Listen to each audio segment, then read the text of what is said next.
Start. Hello, আজকে আমি তোমাদের জীববিজ্ঞান প্রথম পত্র অর্থাৎ এইচএসসি ফার্স্ট ইয়ার এবং সেকেন্ড ইয়ারের খুবই গুরুত্বপূর্ণ অধ্যায় অণুজীবের একটি গুরুত্বপূর্ণ প্রশ্ন আজকে আমরা সমাধান করাবো। তাহলে এখানে বলা হয়েছে লাইসোজেনিক চক্র বর্ণনা করো এবং চিত্র অঙ্কন করো। তাহলে লাইসোজেনিক চক্রের চিত্রটি আমরা এখানে অঙ্কন করেছি। এখানে প্রথমে লাইসোজেনিক চক্রে ভাইরাল জিনোম দেখা যাচ্ছে। এখানে প্রথমে ভাইরাল জিনোম ব্যাকটেরিয়াল কোষে প্রবেশ করে, তারপর পোষক ব্যাকটেরিয়া এবং ব্যাকটেরিয়াল ডিএনএটি প্রতিলিপি গঠন করে।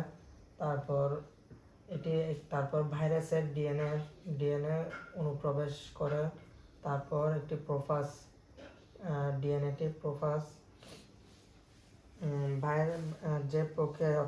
যে প্রক্রিয়ায় ভাইরাস ব্যাকটেরিয়ার কোষে প্রবেশের পর ভাইরাল ডিএনএটি ব্যাকটেরিয়াল ডিএনএর সঙ্গে সংযুক্ত হয় এবং ব্যাকটেরিয়াল ডিএনএর সঙ্গে একত্রিত হয়ে প্রতিলিপি গঠন করে, কিন্তু পূর্ণাঙ্গ ভাইরাস রূপে ব্যাকটেরিয়া কোষের বিদারণ বা লাইসিস ঘটিয়ে মুক্ত হয় না, তাকে লাইসোজেনিক চক্র বলে। তাহলে এখানে চিত্রটি অঙ্কন করা হলো প্রোফাজ এবং দ্বিবিভাজন, অর্থাৎ প্রথমটির দ্বিবিভাজন হয়েছে, এরপর মুক্ত ভাইরাল জিনোম থেকে আমরা লাইসিস পেয়েছি, লাইসিস থেকে আমরা ল্যামডা ফাজ পেয়েছি, তারপর P1 ফাজ, তারপর M13 ফাজ ইত্যাদি। ভাইরাস ইচার্সিয়া কোলি অর্থাৎ ইকোলি ব্যাকটেরিয়া কোষের লাইসোজেনিক চক্র সম্পূর্ণ করে, অর্থাৎ কৌশল হলো পামেলা। আর লাইসোজেনিক চক্রের প্রথম ধাপটি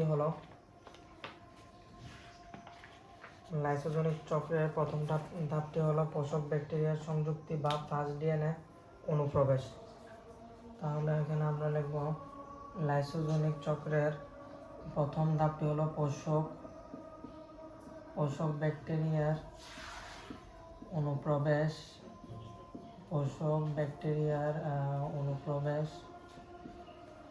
ব্যাকটেরিয়ার সংযুক্তি বা অনুপ্রবেশ।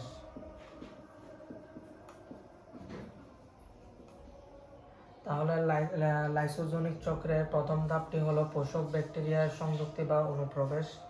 তাহলে লাইটিক চক্রের মতোই প্রথম ফাঁস কোষ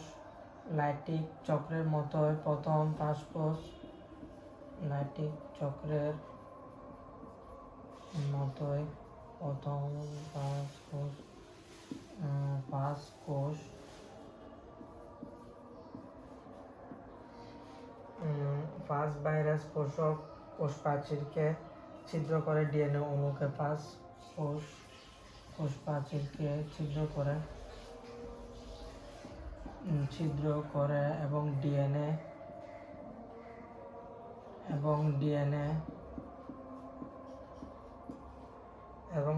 অণুকে পোষক কোষে প্রবিষ্ট করায়, অর্থাৎ ডিএনএ অণুকে পোষক কোষে প্রবিষ্ট করা এবং শূন্য প্রোটিন আবরণটি পোষক কোষের বাইরে থেকে যায় এবং ডিএনএ অণুটি পোষক কোষের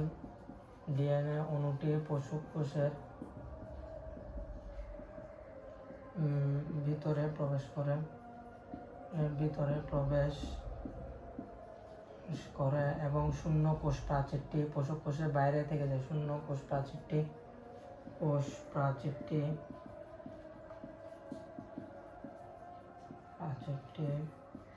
পোষক কোষের বাইরে থেকে যায়।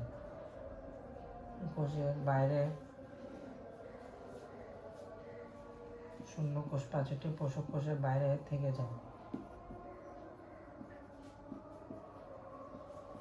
তাহলে এখানে আমরা দেখেছি পোষক ব্যাকটেরিয়ার সংযুক্তি বা অনুপ্রবেশে কি হয়।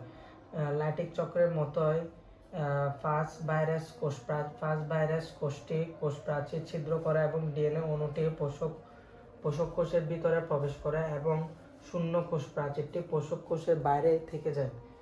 তাহলে আমরা দ্বিতীয় দ্বিতীয় ধাপটি দেখব। দ্বিতীয় ধাপে বলা হয়েছে ব্যাকটেরিয়ার ডিএনএ এর সঙ্গে ভাইরাস ডিএনএ এর সংযুক্তি। ব্যাকটেরিয়া ডিএনএ এর সঙ্গে ভাইরাস ডিএনএ এর সংযুক্তি। ব্যাকটেরিয়া ডিএনএ সঙ্গে ভাইরাস ডিএনএ এর সংযুক্তি। ভাইরাস ডিএনএ এর সংযুক্তি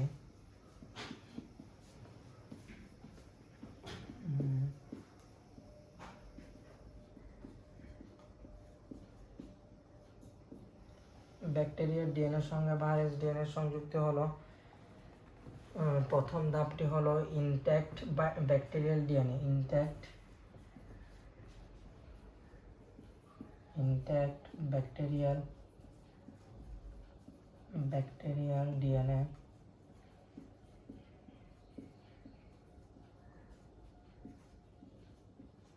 ইনট্যাক্ট ব্যাকটেরিয়াল ডিএনএ। তারপর হলো nucleus enzyme. Nucleus enzyme.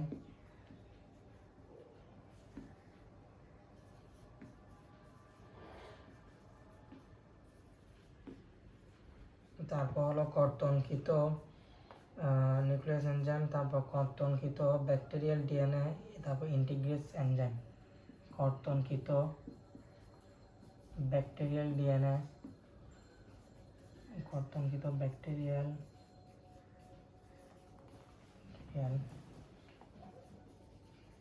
DNA, তারপর হলো ইন্টিগ্রেস এনজাইম। তারপর হলো ইন্টিগ্রেস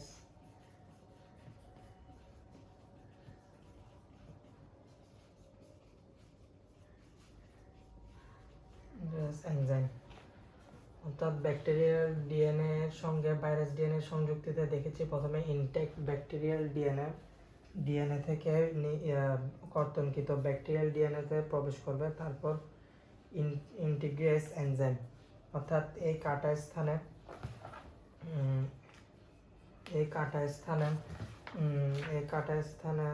ফার্স্ট ডিএনএটি সংযুক্ত হবে এবং ব্যাকটেরিয়ার ডিএনএ এর সঙ্গে সংযুক্ত ভাইরাস ডিএনএটিকে প্রোফাজ বলে।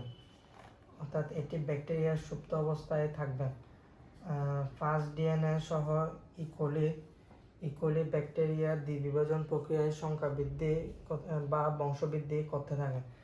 এরপর আমরা দেখব ফার্স্ট ডিএনএ সহ ইকোলি সংখ্যা বৃদ্ধি করতে থাকবে এবং বংশবৃদ্ধি করতে থাকবে। তারপর হলো ফার্স্ট ডিএনএ ভাইরাস ও ব্যাকটেরিয়ার জিনোম একসাথে একটি নতুন জিনোম তৈরি করবে। অর্থাৎ ভাইরাস আর ব্যাকটেরিয়া সাথে একটি নতুন জিনোম তৈরি করবে। প্রত্যেকবার সংখ্যা বৃদ্ধির সময় ব্যাকটেরিয়াল ডিএনএ এর অনুরূপ ভাইরাল ডিএনএ অণুটিরও প্রতিলিপি গঠিত হতে থাকবে। প্রত্যেকবার সংখ্যা বৃদ্ধির সাথে ব্যাকটেরিয়াল ডিএনএ এর অনুরূপ ভাইরাল ডিএনএ অণুটিরও প্রতিলিপি গঠন হতে থাকবে।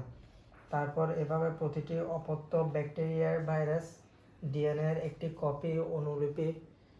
কপি সংযুক্ত হতে থাকবে এবং প্রয়োজন হলে পোষক ডিএনএ থেকে ফার্স্ট ডিএনএ পৃথক হয়ে লাইটিক চক্রের মাধ্যমে সংখ্যা বৃদ্ধি করতে থাকবে। প্রয়োজনে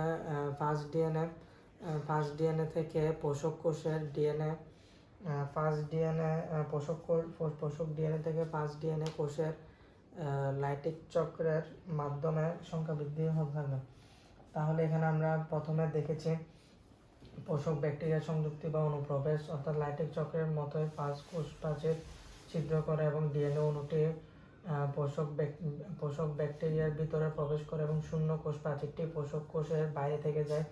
এবং দ্বিতীয় ধাপটি দেখেছে ব্যাকটেরিয়া ডিএনএ এর সঙ্গে ভাইরাস ডিএনএ এর সংযুক্তি। অর্থাৎ প্রথম ধাপটি হলো ইনট্যাক্ট ব্যাকটেরিয়াল ডিএনএ তে প্রবেশ করবে, অর্থাৎ তারপর নিউক্লিয়াস এনজাইম থেকে ইন্টিগ্রেস এনজাইমে প্রবেশ করবে। তারপর আমরা দেখেছি ফার্স্ট ডিএনএ সহ ইকোলি দ্বিবিভাজন প্রক্রিয়ায় বংশবৃদ্ধি করতে থাকে আর ভাইরাস ও ব্যাকটেরিয়ার জিনোম একসাথে একটি নতুন জিনোম তৈরি করবে। প্রত্যেকবার সংখ্যা বৃদ্ধির সাথে সময় ব্যাকটেরিয়াল ডিএনএ এর অনুরূপ ভাইরাস ডিএনএ অণুটিরও প্রতিলিপি হতে থাকবে এবং প্রতিটি অপত্য ব্যাকটেরিয়াল ডিএনএ ভাইরাস ডিএনএ এর একটি কপি সংযুক্ত হতে থাকবে এবং পোষক ডিএনএ থেকে ফার্স্ট ডিএনএ পৃথক হয়ে প্রতিটি চক্রের মাধ্যমে সংখ্যা বৃদ্ধি করতে থাকবে। তাহলে আজ এ পর্যন্ত।